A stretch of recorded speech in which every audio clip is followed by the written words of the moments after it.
Arreola is in his job, in his building, of course. Post-fight recap from last night's fights. Before I get into them, it's only 3 fights. So before I get into them, I'll be giving you, like I said, this month is full of action. So I actually want to talk about them.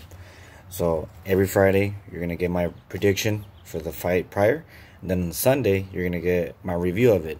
It can be a minute-long video or 3 minutes. But that's what you're going to be getting for the next 4 weeks or 5, depending how many fights. Because it's going to be an action-packed fight. It's going to be an action-packed, just like last night. So let's talk about them. First, Natasha Jonas versus Katie Taylor for the undisputed champion belts at 135. I'm going to say one thing. In boxing, there's levels of boxing. And Katie Taylor just showed that. Jonas put up a great fight against Terry Harper. A lot of people say she won. She seemed a lot of high IQ on the ring. Just Katie Taylor was so dominant. Everything, she picked her apart. But Jonas was very game. She really wanted those belts. It's just that Katie Taylor's just maybe one level above her. And a way better ring IQ. And that's why right now she's one of the best women's fighters. Or I want to say boxers overall. She's really good. She's very dominant. And I heard that she wants to challenge Jessica McCaskill at 147 for all the belts. So we shall see. We shall see. Give a round of applause for Katie Taylor and her victory. The next fight. I want to talk about... Nah, we'll just keep it going here. I saw Bivol and Eubanks Jr. It was more like tune-up fights. They haven't fought in a year. Bivol showed struggle, but like a struggle dominant, you know. I think he was just putting in rounds because he hadn't fought like in 2 years. I mean, a year. So we'll see how his next fight turns out. I'm hearing he wants Sergio Ramirez. For Eubanks, same thing, but the only difference is that he just took a beating to the guy. A beating. And how can I say it? Is he ready for all the big guys? Is he ready for Andrade? Is he ready for Triple G, Murata, Jaime Munguia? I don't know. The 160 division is getting a little stacked. We don't have a lot of A-listers, but it's getting stacked. There's some great fights around there. Or some good fights, at least some barn burners for sure. But, I mean, we'll see. I mean, we only have one way to go up in that division, and that's up. Because if it goes down, La Verge. Let's go with Parker versus Chisora. Ever since Parker lost his belt, he kind of, don't want to say it like this, but he kind of lost his cojones. He doesn't show any proof of firepower. He doesn't show any proof of, I want to get you out of there, I want to knock you out, etc., etc. I don't know what's wrong with this guy. I feel bad for him in a way. Not bad, but I can't see him beat him. I can't see him beating AJ at that rate. Tyson Fury, even a Wilder, even a Ruiz now. I don't see him beating White, which White already beat. Maybe even a Povetkin if he comes with more firepower, but I mean, what can I say? And he won a split decision. Chisora was so game, though. He came at it. He dropped him in the first 10 seconds. And it's crazy, but I don't know where Parker's going with this. I don't see him beating any of the topper talents. And he's definitely in the top 10 heavyweights, but I don't know. It's going to be really hard. It's going to be really hard. And he needs to change it up real quick because there was, especially in the 12th round, Chisora was laying on the ropes and he didn't do nothing. And I'm like, man, he was tired. You can see that he was breathing hard and he just wouldn't move. And he let him go. He won a split decision against Chisora, who now is 11 losses, and of course is a gatekeeper, but a very, very strong gatekeeper for anyone in heavyweight. Now let's jump to the night card with the... Let me talk about this kid before jumping to the other 2 cards. Fundura. Sebastian Fundura. Tall, 154. I'm talking about like very tall. Is he going to be a problem for, let's say in this case, Jermall Charlo and Brian Castaño? Jarrett Hurd. Who else is on 154? Erickson Lubin. I'll tell you this, he's on the right side of the island, right? In PBC. But is he gonna bring enough to it?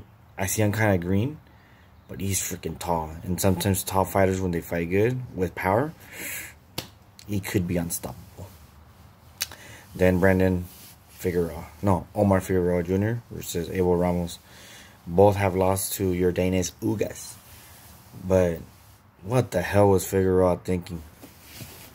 He was wasting too much energy. He wasn't doing shit. And he got Ramos discovered him, and he just kept landing and landing and landing and landing.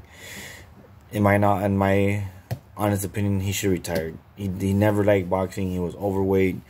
He had skills. He had IQ, but when your heart's not in it, your heart's not in it. And I think he should retire before it goes more brain damage.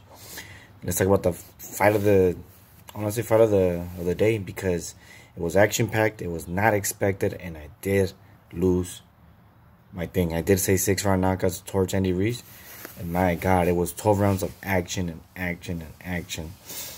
It was a little scary in the second round when he was dropped bad, and then he got up, but we don't know if he was shaky or not. And then on the third one, again, Ruiz was dropped. He was hammered.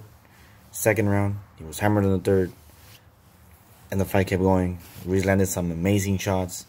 He had great combos, but Chris Arreola had a game plan, and it was backing up, which is what caught him.